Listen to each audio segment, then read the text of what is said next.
Well, hello there and welcome to Expert Talks on Kalkine TV.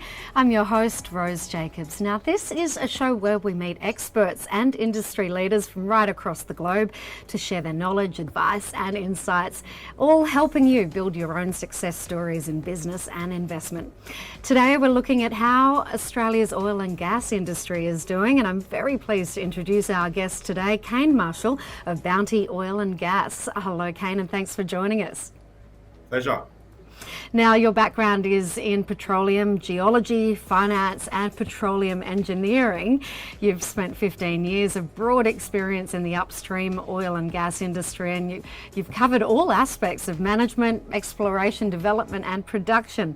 That's a fairly diverse range of companies as well, from small cap explorers, large utilities, large independent E&P companies and major operating oil companies. Pretty impressive resume you've got there, Kane. Yeah, it's not too bad. It's given me a fairly diverse range of skills over the years to sort of get deeply entrenched in the junior space, and I think it's one of the more exciting times to be involved. I mean, we've got, everyone knows we're at higher oil prices than we've been for a long time. We've got inventories coming down in the US, in a general commodity boom, and generally not a lot of juniors left in the Australian junior ASX space, so no better time to be involved, to be honest. No doubt, and of course, as we all know, the global oil and gas industry has certainly been tapping news headlines of late. So to understand all of these fluctuations and other factors in more detail, let's start off with gaining an understanding of Bounty Oil and Gas in particular, which I believe is an oil and energy company that's based right here in New South Wales. Yeah, that's right.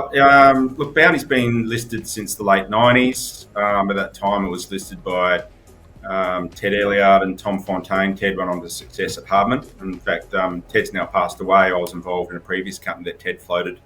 And historically, it's had production in its Queensland jurisdictions in the Surat Basin and, of course, the Sydney Basin, which has seen quite a bit of attention in the media and in the stock market over the last 12 months. And where the company's gravitating towards to now is sort of a renewed period of growth at these higher commodity prices. So we're saying, gas prices on the East Coast really are still at extraordinary high levels and probably unsustainable for a lot of local industry. And we've got oil prices, Brent prices at $70 plus. So we're looking to expand into some other projects. We've just farmed in the Cerberus project, which is actually a private project of Ted Jacobson's group. Ted was the founder and director of Tap Oil, which saw a lot of success in the Harriet joint venture area. And then later after that, he was the MD of Carnarvon before the major Dorado discovery. So it's really exciting to be involved in this shallow water project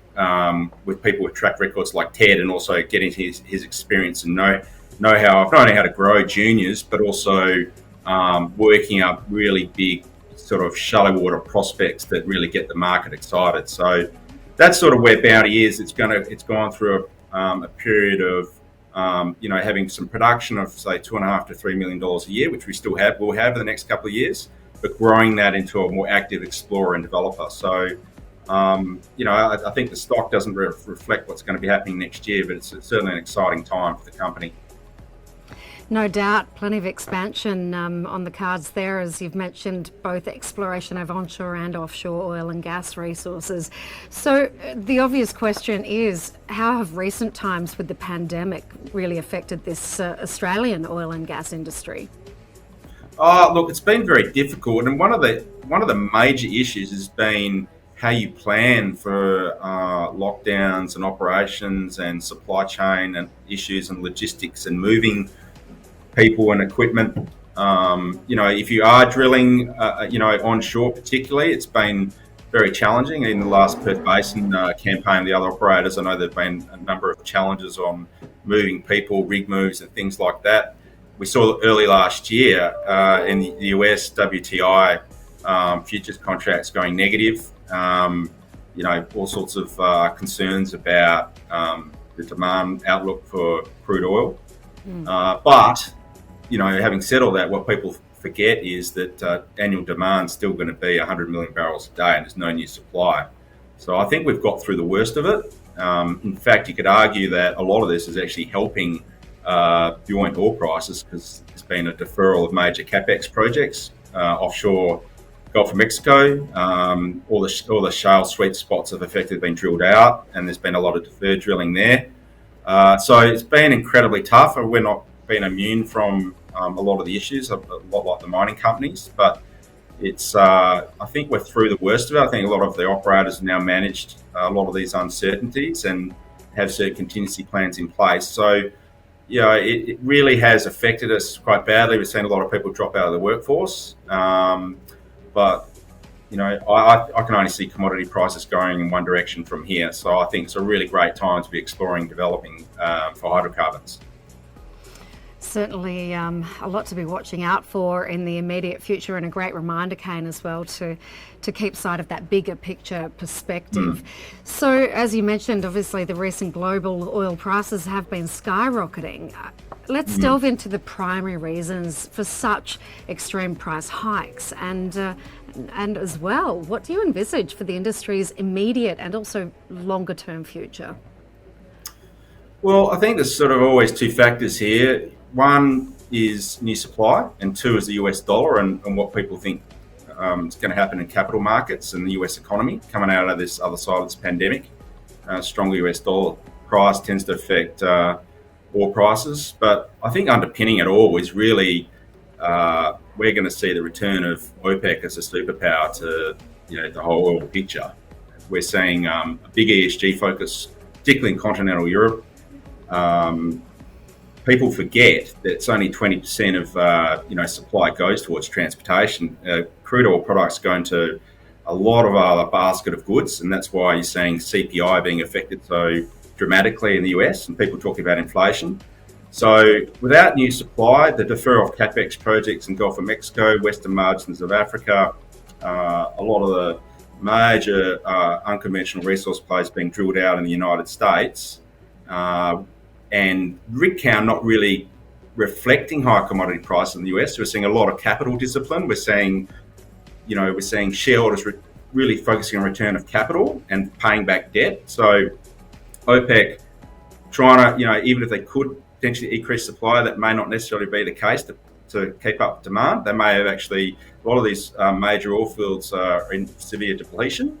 So seeing a sort of a confluence of events here, almost a perfect storm where inventories in the US are coming down. We're seeing fuel prices go up in Europe and US.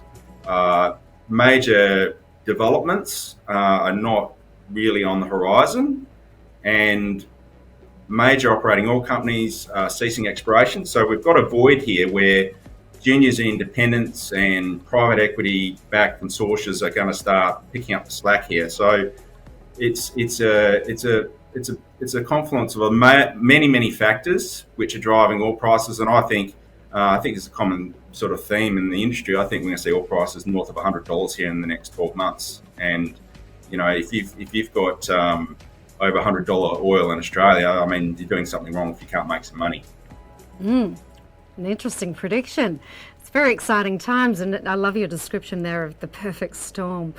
So let's delve a little bit more into the recently discovered prospects at Bounty Oil and Gas. What are you most excited about at the moment? Well, I think what we're excited about is the acreage we picked up, which in a lot of ways is analogous to the Dorado field and the Rock and Phoenix South discoveries as well. This area is underexplored. It's in shallow water. It's got some carbon sequestration targets, and they're big. They're defined on 3D. We're looking at, the mid cases. I wouldn't be surprised they're going to come up to 500 million barrels each, and they are, a direct lookalike to Dorado. We're directly east of Santos' operated Varanus fields. We're south of Wandoo and Stag, which have produced more than 180 million barrels of oil. We're looking at 3 wells of, say, 30 million Australian dollars. We haven't even really marketed this yet, and it's a fantastic opportunity. Heading into high commodity prices. So markets for oil in that part of the world aren't so much of an issue. You can, it can be shipped to Singapore. If we find gas, there's all the Varanus facilities. There's everyone's crying out for domestic gas in Western Australia. There's cry out from major industries for things like urea and other petrochemical products for feedstock for gas. So there's readily available markets. The jackup market is, at the moment, there's availability on 2 jackups through to the end of 2023. So we're looking at that. But, we're a company that's a market cap of 15 at the moment. And, Ted Jacobson said to me the other day, he said, well, when I came on as MD of Carnarvon, we were 1 cent and I left and we're 80. And, here we are with this acreage, and it's in shallower water. The targets are, say, circa 1,500 metres, where Dorado's, 3,500 metres. So I think they're all very exciting elements to what we're going to bring to Bounty and its shareholders, and re-engaging with shareholders, getting them across the story. There's a lot of people around the assets that have got a track record. I think that's important. It's in the right jurisdiction. I think there's some discussions that plenty of people are having around energy security in Australia, and fuel security and closure of refineries. So, here we are with some solutions to that, where you've got potentially readily available access to oil and gas reserves very close to major infrastructure and existing infrastructure.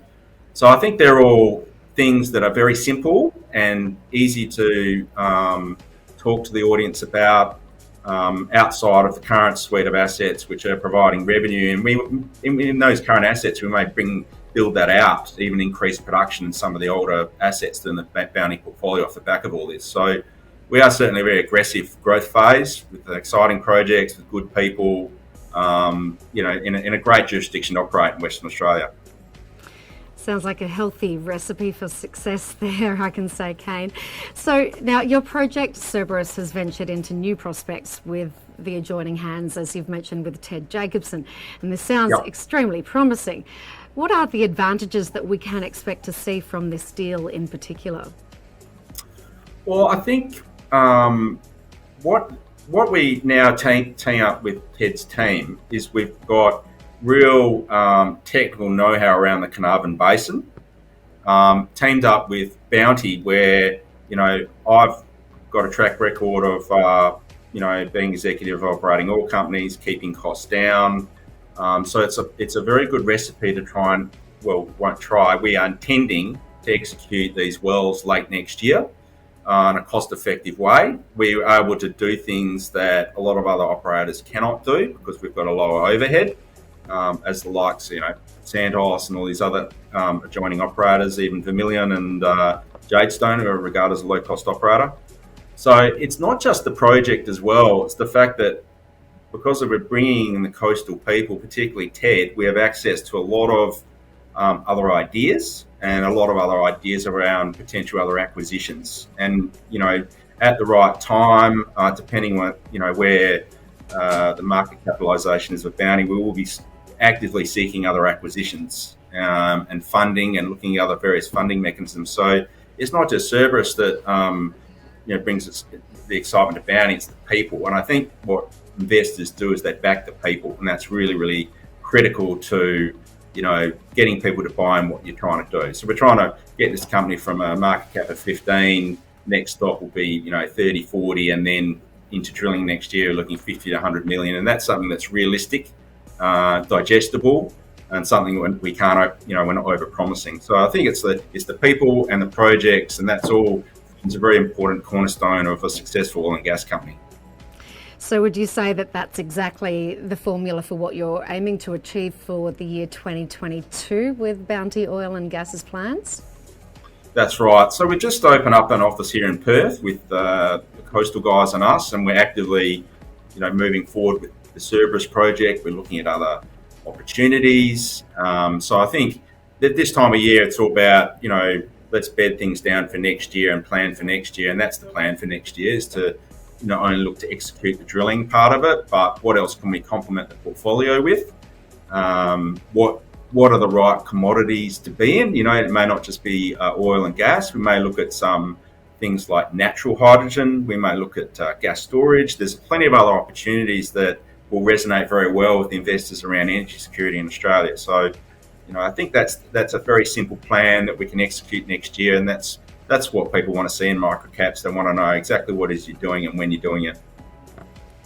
Kane, what's the best way for people to find out more information about this amazing opportunity? We can go to our website, but we've also got our LinkedIn page and our Twitter handle. I don't have them right offhand, but they'll be at the bottom of our ASX announcements, and NWA Communications deal with our investor relations. So, visit the website, look at our LinkedIn page, both of which I think are going to start to be very busy with news flow over the next 6 months for sure. And also can contact our head office in Sydney. Numbers on our website. Brilliant. Kane Marshall, COO of Bounty Oil and Gas, thank you so much for your time today. Pleasure. Thanks very much. And that's it for Expert Talks for today, but stay tuned for plenty more content coming your way. In the meantime, stay apprised and invest wise with Kalkine TV. I'm Rose Jacobs. Thanks again for joining me.